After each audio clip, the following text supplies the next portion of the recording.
Okay, class 9 के बच्चों, आज मैं आपके सामने लाइंस एंड एंगल लेके आ रहा हूं। यानी आज मैं मैथ्स में लाइंस और एंगल्स चैप्टर पढ़ाने वाला हूं। ठीक है, लाइंस और एंगल्स बहुत ही इंपॉर्टेंट चैप्टर है, क्योंकि ज्योमेट्री के लिए आपको लाइंस और एंगल समझना बहुत जरूरी है। क्योंकि इसके बाद वाला चैप्टर जैसे ट्रायंगल हुआ या क्वाड्रिलेटरल सब है, तो इसी पे बेस्ड है। ठीक है, तो ये चैप्टर आपको अच्छे से समझना होगा, क्योंकि ये जो है आपका ज्योमेट्री का ट्रायंगल और क्वाड्रिलेटरल का एक बेस कह सकते हैं आप। ठीक है, तो चलिए हम लोग स्टार्ट करते हैं। लाइंस और एंगल्स, लाइंस एंड एंगल्स,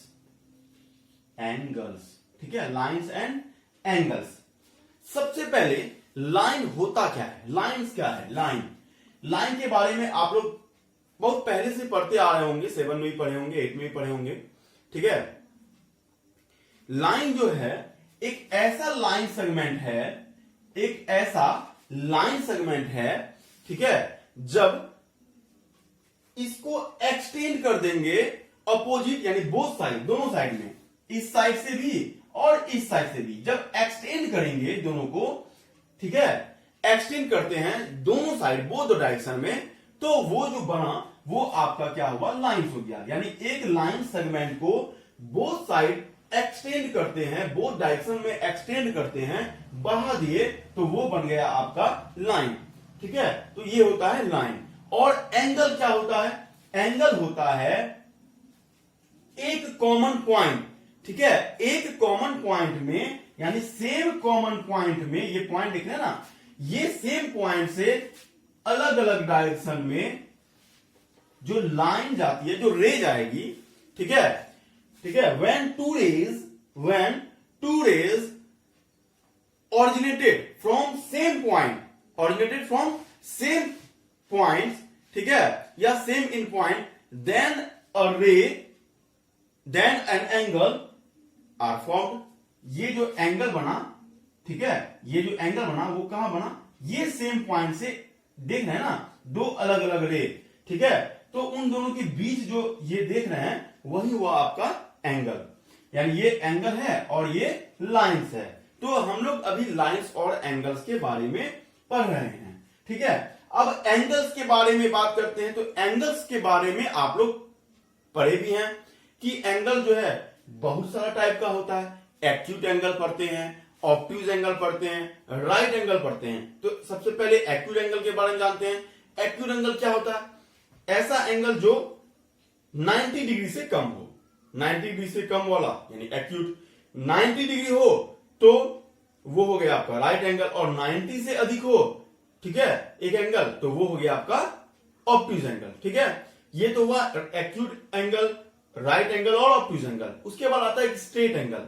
ठीक है, स्ट्रेट एंगल आता है, रिफ्लेक्स एंगल आता है। उसके बाद क्या आता है, रिफ्लेक्स के बाद रिफ्लेक्स एंगल क्या होता है, उसके बाद कंप्लीट एंगल आता है, ठीक है, इक्वल एंगल आता है। तो ऐसे सब पढ़ेंगे।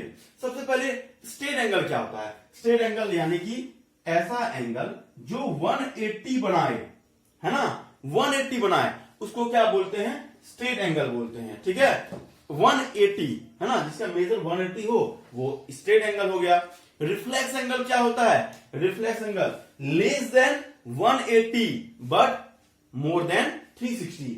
एक 180 से ग्रेटर बट 360 से स्मॉलर। जैसे कोई एंगल अगर ऐसा हुआ तो देखिए ये 180 से अधिक हो गया ना, लेकिन 360 से कम हुआ, उसको बोलते हैं रिफ्लेक्स एंगल। उसको क्या बोलेंगे, रिफ्लेक्स एंगल बोलते हैं। ये जो एंगल देख रहे हैं ये 180 से क्या है, ग्रेटर है, लेकिन 360 से कम है, उसको क्या बोलते हैं, रिफ्लेक्स एंगल। और ये जो एंगल देख रहे हैं ये जो है आपका 180 है, ये जो एंगल 180 बनाता है उसको बोलते हैं स्ट्रेट एंगल। ठीक है, उसके बाद आता है कंप्लीट एंगल जो 360 बना देता है। जैसे है ना, ये मान लीजिए पॉइंट है, तो यहां से लेकर यहां तक का जो पूरा एंगल बनाया, इस पूरे एंगल को हम लोग बोलते हैं, यानी कंप्लीट, पूरा घूम गया, यानी कंप्लीट, यानी 360 बना लिया।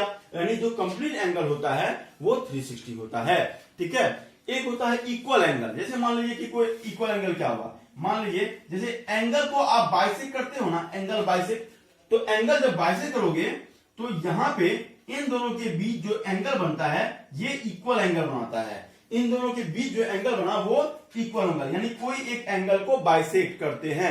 बाइसेक्ट मींस क्या हुआ, यानी दो इक्वल पार्ट में डिवाइड करना, चाहे वो एंगल हो चाहे वो साइड हो, ठीक है, वो हुआ बाइसेक्ट, यानी किसी भी चीज को दो पार्ट में डिवाइड करना, बाइसेक्ट करना, ठीक है। जैसे अभी मैंने क्या बताया कि एंगल बाइसेक्टर क्या होता है। मान लीजिए ये आपका 90 डिग्री एंगल है, 90 का एंगल है, ठीक है। अब इसका बाइसेक्ट करेंगे, तो बाइसेक्ट जब करेंगे तो ये क्या हो जाएगा, 45 में टू इक्वल पार्ट में क्या हो जाएगा, इक्वल एंगल में डिवाइड हो जाएगा। तो इसी को बोलते हैं क्या, क्या बोलते हैं, इक्वल एंगल, यानी एंगल बाइसेक्टर, ठीक है। उसी में पढ़ते हैं, आगे बढ़ते हैं थोड़ा सा। इंटीरियर एंगल क्या होता है, तो इंटीरियर एंगल यानी इस एंगल के अंदर वाला भाग में जो भी चीज आता है वो हुआ इंटीरियर एंगल, और इसी के बाहर वाला जो भाग हुआ वो एक्सटीरियर हो गया, ठीक है। एक होता है कंप्लीमेंट्री एंगल, ऐसा एंगल, ऐसा दो एंगल जिसका सम 90 हो उसको बोलते हैं complementary angle. The sum of two angles is 90 is called complementary angle, यानी जिस दो एंगल को सम करने पर, जैसे 45 प्लस 45 करते हैं, इन दोनों का सम 90 आया तो ये कंप्लीमेंट्री एंगल हो जाएगा। जैसे 60 प्लस 30 लिखेंगे तो ये कंप्लीमेंट्री एंगल हो जाएगा, यानी ऐसा दो एंगल का सम जो 90 हो जाए वो हो जाता है आपका कंप्लीमेंट्री एंगल, ठीक है। और ऐसा दो एंगल जिसको सम करने पर 180 आ जाए वो होता है सप्लीमेंट्री एंगल। जिस दो एंगल को सम करने पर 180 आता है वो हो जाता है सप्लीमेंट्री एंगल, ठीक है। अब कुछ एंगल्स का रिलेशन जानते हैं कि कुछ एंगल्स का रिलेशन क्या है ना। एंगल का रिलेशन देखो क्या है, जैसे एडजेसेंट एंगल क्या होता है, एडजेसेंट एंगल। अब एडजेसेंट एंगल है क्या, ठीक है, तो ऐसा दो angle, two angles are called adjacent angle if they have the same vertex, दोनों का वर्टेक्स सेम हो। ऐसा एंगल, ऐसा दो एंगल जिसका वर्टेक्स सेम हो, और क्या, मान लीजिए ये एंगल है,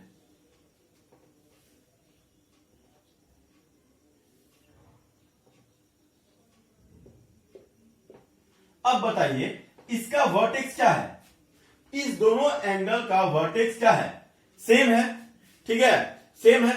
उसके बाद फिर क्या बोल, they have a common arm, दोनों का आर्म कॉमन होना चाहिए। अगर ये एंगल और ये एंगल का आर्म देखना ना, ये आर्म क्या है, कॉमन है, इन दोनों एंगल का आर्म क्या है, कॉमन है, ये दोनों क्या हो जाएंगे, एडजेसेंट एंगल होगा।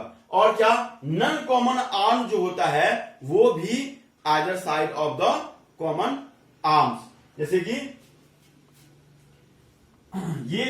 ये दोनों साइड देख रहे हैं ना, ये दोनों आर्म देख रहे हैं, तो ये जो कॉमन आर्म है, खैर इसके बारे में बात कर लिए कि ये दोनों जो आर्म है, ये आर्म, ये दोनों आर्म के का कॉमन आर्म हो गया, तो ये जो एंगल बनाएगा वो एडजेसेंट एंगल बनाएगा। एक बात बताइए, जैसे मान लीजिए एक ये है, ठीक है, अब बताना है कि इसमें एडजेसेंट एंगल कौन सा होगा। तो देखिए ये एंगल और ये एंगल एडजेसेंट एंगल हो जाएगा, क्यों, क्योंकि इन एंगल का कॉमन आर्म क्या हुआ, ये लाइन हुआ, यानी ये लाइन जो इन दोनों एंगल का कॉमन आर्म हो जाएगा, इसलिए ये क्या हो गया, एडजेसेंट एंगल हो जाएगा, ठीक है।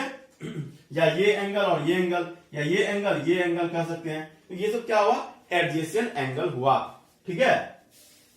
अब एंगल के बारे में तो पढ़ लिए, तो एंगल से रिलेटेड एक थ्योरम आता है, ठीक है, स्ट्रेट लाइन में ही एक थ्योरम आता है कि लीनियर पेयर, जिसको लोग बोलते हैं लीनियर पेयर बोलते हैं, ठीक है। लीनियर पेयर क्या बोलता है कि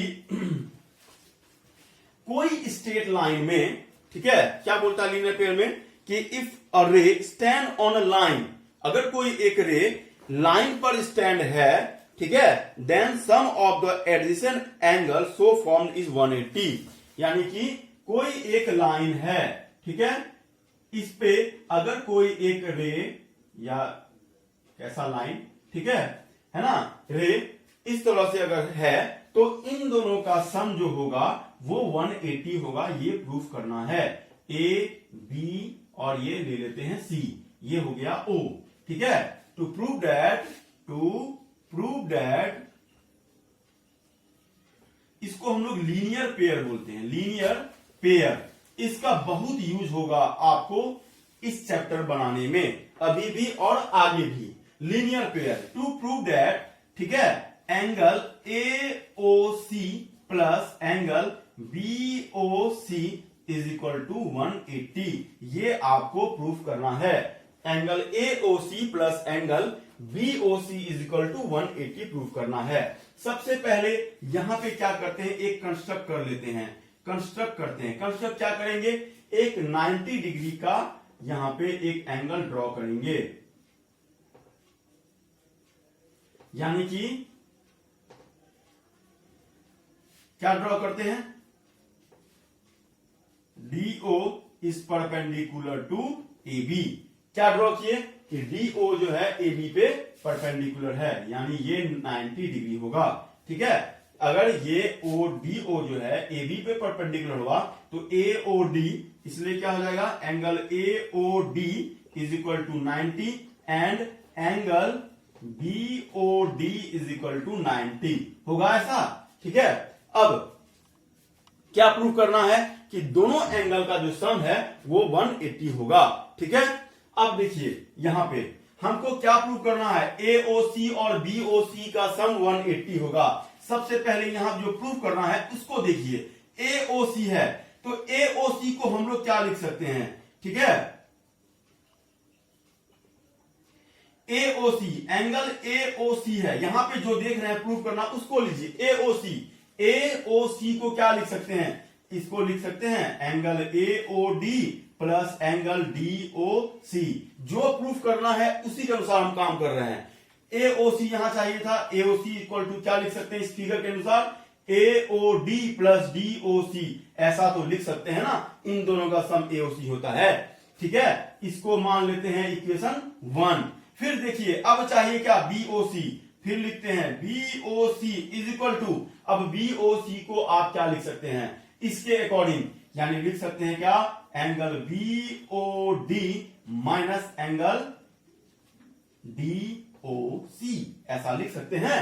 एंगल BOC में BOC कैसे आएगा, जब BOD में अगर DOC को माइनस कर दिए तो BOC नहीं बचेगा। ठीक है, तो बस वही किए, इक्वेशन 2 है ना। अब देखिए क्वेश्चन में यहां पे क्या कर रहा है, बीच में क्या है, यहां पे प्लस है, क्या करना पड़ेगा, यानी दोनों इक्वेशन AOC और BOC के बीच में प्लस आना चाहिए, यानी दोनों को प्लस कर देना पड़ेगा, है ना। एड द इक्वेशन 1 एंड 2, दोनों को हम लोग क्या करते हैं, ऐड कर लेते हैं। तो ऐड करते हैं तो AOC plus BOC is equal to, देखिए दोनों को सम के जो इक्वल के इस तरफ वाला एक साथ ऐड होगा और इक्वल के उस तरफ वाला एक साथ ऐड होगा, यानी इधर क्या बचेगा, AOD प्लस DOC, फिर plus angle BOD minus angle DOC हो गया ऐसा। देखिए DOC प्लस और माइनस कैंसिल हो गया ना, है ना। तो angle AOC plus angle BOC, क्या बचा यहाँ पे, angle AOD plus angle BOD बचा। अब बताइए कि AOD का वैल्यू कितना है, यहाँ पे 90 है, 90 लिख दिए। BOD का वैल्यू कितना है, 90 है, 180 हो गया 180, यानी angle AOC plus angle BOC is equal to 180 proof हो गया ना यहाँ पे। ठीक है, आई बात समझ में कैसे हुआ, यानी कि सबसे पहले यहां पे एक कंस्ट्रक्ट कर लेंगे। ठीक है, कंस्ट्रक्ट करने के बाद कैसा कंस्ट्रक्ट करेंगे, 90 डिग्री कंस्ट्रक्ट करेंगे, यानी ODO is perpendicular to AB। जब AB और DO परपेंडिकुलर हो जाएगा AB पे तो AOD का वैल्यू 90 और BOD का वैल्यू भी 90 होगा। AOC प्लस BOC दोनों का वैल्यू 180 चाहिए, तो AOC को हम लोग लिख सकते हैं ना, AOD प्लस DOC लिख सकते हैं, वही लिख दिए। फिर चाहिए था BOC को लिख दिए BOD माइनस DOC। BOC को क्या लिखेंगे, BOD में DOC को माइनस करेंगे तो BOC आ गया। अब यहां प्लस का साइन था तो दोनों को ऐड कर दिए, ऐड करने के बाद रिजल्ट आपके सामने है। ये हो गया आपको क्या, लीनियर पेयर। ठीक है, यानी कहने का मतलब ये हुआ कि अगर कोई स्ट्रेट लाइन है और इस स्ट्रेट लाइन में कोई भी इस तरह से रहे या इस तरह से रहे या ऐसा रहे, कहीं भी रहे, ठीक है, ऐसा रहेगा तो इसका सम 180 होगा, अगर ऐसा रहेगा तो इसका सम 180 होगा। इसको बोलते हैं, ये जो पेयर बन रहा है एंगल को, ये बोलते हैं लीनियर, यानी एक लाइन पे जो पेयर बन रहा है उस पेयर का जो सम होगा 180 होगा। ये आपको हम प्रूव करके दिखाए भी। ठीक है, इतना आप उतारिए, फिर अभी और एक और बताएंगे।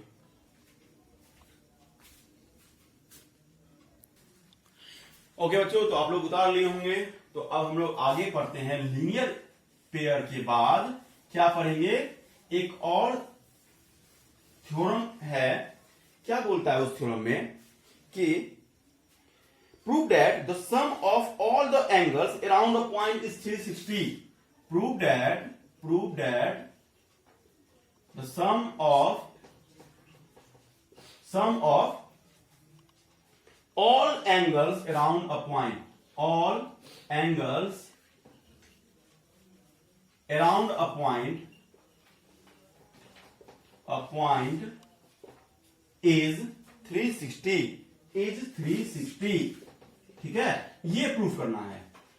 क्या बोलता है, sum of all the angles, ये एक पॉइंट है। ठीक है, अब इस पॉइंट पे मान लीजिए ये एक ऐसा ले दीजिए हम लोग,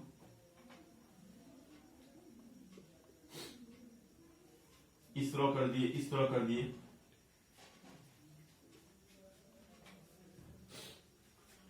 ऐसा कर दिए। ठीक है, यानी इन सब का सम जो है वो 360 होगा। ये आप प्रूफ करके बताइए। ठीक है, ये सब प्रूफ करना होगा। ए हो गया, ओ हो गया, बी हो गया, सी हो गया, ये डी हो गया। यानी कि सब एंगल जो आएगा इसमें, जितना भी एंगल आएगा वो सब का सम कितना होगा, 360 होगा। यानी ये कंप्लीट का सम 360 होगा। To prove that angle AOB plus angle क्या है, BOC plus angle COD plus angle AOD is equal to 360। ऐसा आपको प्रूव करना है। ठीक है, इसमें भी आपको क्या करना पड़ेगा, कंस्ट्रक्ट करना पड़ेगा। कंस्ट्रक्ट करते हैं, क्योंकि यहां कंस्ट्रक्ट इसलिए करेंगे कि आपको के पास यहां पे स्ट्रेट लाइन नहीं है। तो स्ट्रेट लाइन सबसे पहले बना लेते हैं, क्योंकि इससे पहले हम लोग स्ट्रेट लाइन का एक प्रॉपर्टी पढ़े कि क्या, लीनियर पेयर। तो वैसा ही एक प्रॉपर्टी का यूज करते हुए हम लोग यहां पे क्या करते हैं, ये BO को क्या करते हैं, प्रोड्यूस करते हैं। कहां तक प्रोड्यूस करते हैं, E तक प्रोड्यूस करते हैं। ठीक है ना। क्या कंसिडर किए, BO प्रोड्यूस, है ना, रे BO प्रोड्यूस्ड टू E। ठीक है, BO को E तक प्रोड्यूस किए, है ना, BO को E तक क्या कर दिए, प्रोड्यूस कर दिए। जब प्रोड्यूस कर दिए such that BOE is a straight line. क्या हो गया, स्ट्रेट लाइन हो गया। तो अब बताइए कि स्ट्रेट लाइन का प्रॉपर्टी से प्रूव करते हैं हम लोग। स्ट्रेट लाइन का प्रॉपर्टी से angle AOE plus angle BAOB का सम कितना होगा, 180 होगा। क्यों होगा, लीनियर पेयर से होगा ना। ऐसा हम लोग तो पढ़े हैं अभी कि AOE, अगर ये स्ट्रेट लाइन है और ये लाइन, इस पे एक लाइन है, तो ये दोनों एंगल का सम 180 होगा। ऐसा तो मैंने बताया अभी। ठीक है, और इसको मान लेते इक्वेशन 1। फिर देखिए BOE स्ट्रेट लाइन है, तो angle BOC plus angle COD plus angle DOE is equal to 180। ये भी वही लीनियर पेयर से इक्वेशन 2, क्योंकि स्ट्रेट लाइन पे जितना भी अगर लाइन आएगा तो सबका सम तो क्या 180 होगा ना। ये और ये तीनों का सम तो ये कंप्लीट करेगा स्ट्रेट लाइन, तो यहां से यहां तक पूरा कितना 180 होगा। ये तीनों को सम करेंगे तो क्या आएगा, 180 आएगा। तो वही क्या किए, यहां 180 कर दिए। अब क्या करते हैं, plus angle AOB plus angle BOC plus angle COD plus angle DOE is equal to 180 plus 180। ठीक है, AOE देखिए एक बात, AOE और DOE कहां है, DO ये एंगल और ये एंगल का सम, इन दोनों को ऐड करेंगे तो AOD बन जाएगा ना, AOD तो वो भी लिख सकते हैं, पहले AOB है यहाँ पे AOB लिख लेते हैं, प्लस एंगल BOC लिख लेते हैं, प्लस एंगल COD लिख लेते हैं, और इन दोनों का सम क्या हो जाएगा, एंगल क्या हो जाएगा, AOD हो जाएगा, इधर 180 180 360 है ना, प्रूव हो गया ना। ठीक है, तो ये हुआ आपका क्या कि अगर कोई एक क्या है, sum of all the angles of point is 360, यानी एक पॉइंट पे चारों तरफ जो एंगल बनता है उस एंगल का जो सम होगा वो 360 होगा। ठीक है, एक थ्योरम है, लास्ट थ्योरम, ठीक है, इसको देख लेते हैं। इस चैप्टर का एक और थ्योरम है, vertically opposite angle, vertically opposite angle, vertically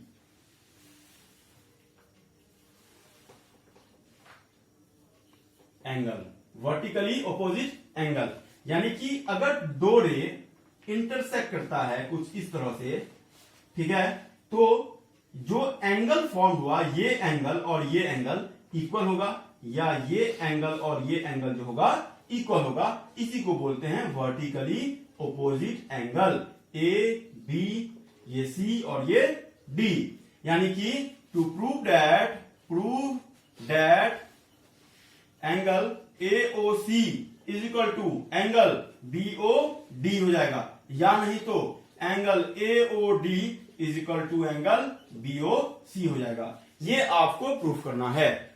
ठीक है, इसको बोलते हैं वर्टिकली ऑपोजिट एंगल। ठीक है, चलिए देखते हैं।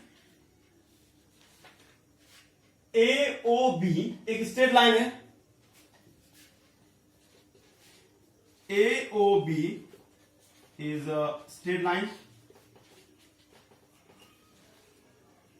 AOB स्ट्रेट लाइन है, ठीक है, और OC एक लाइन, इस पे एक स्टैंड है। ठीक है, तो angle AOC plus angle BOC का सम 180 होगा, लीनियर इक्वेशन से, पेयर से होगा, लीनियर पेयर से इन दोनों का सम कितना हो जाएगा, 180 होगा ना। अब आते हैं फिर उसी तरह से, now COD is a straight line, ठीक है। जब स्ट्रेट लाइन है तो हम लोग लिख सकते हैं angle BOC plus angle BOD is equal to 180, ऐसा लिख सकते हैं ना। इन दोनों का सम 180 होगा, क्योंकि ये COD एक स्ट्रेट लाइन है और OD इस पे स्टैंड है, तो इन दोनों का सम लीनियर पेयर से होगा ना, लीनियर पेयर से हो जाएगा। ठीक है, अब बताइए कि AOC प्लस BOC का वैल्यू 180, BOC और BOD का वैल्यू 180, दोनों का वैल्यू सेम है, तो ये दोनों वैल्यू भी क्या हो जाएंगे, सेम हो जाएंगे। इसको 1 ले लेते हैं, इसको 2 लिखते हैं, फ्रॉम 1 and 2 से 1 and 2। ठीक है, देखिए AOC plus angle BOC is equal to क्या हो जाएगा, angle BOD is plus angle BOD हो जाएगा। ठीक है, ये BOC और BOC कैंसिल हो गया। ठीक है, हो गया कैंसिल, तो बचा क्या, AOC is equal to angle BOD, AOC is equal to BOD हो गया प्रूव्ड।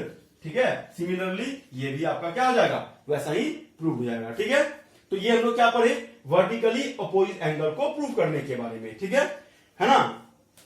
इसी चैप्टर में एक थोड़ा सा आ जाता है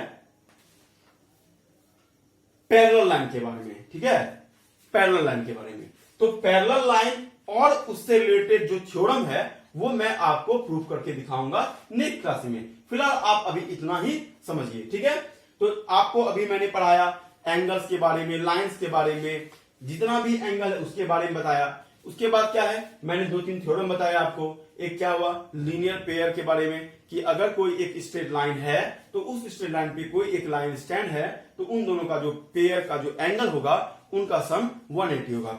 ये हुआ। एक हुआ क्या कि एक पॉइंट पे उसके चारों तरफ जितना भी एंगल बनेगा, जितना भी एंगल ड्रॉ होगा उसका सम 360 ही होगा।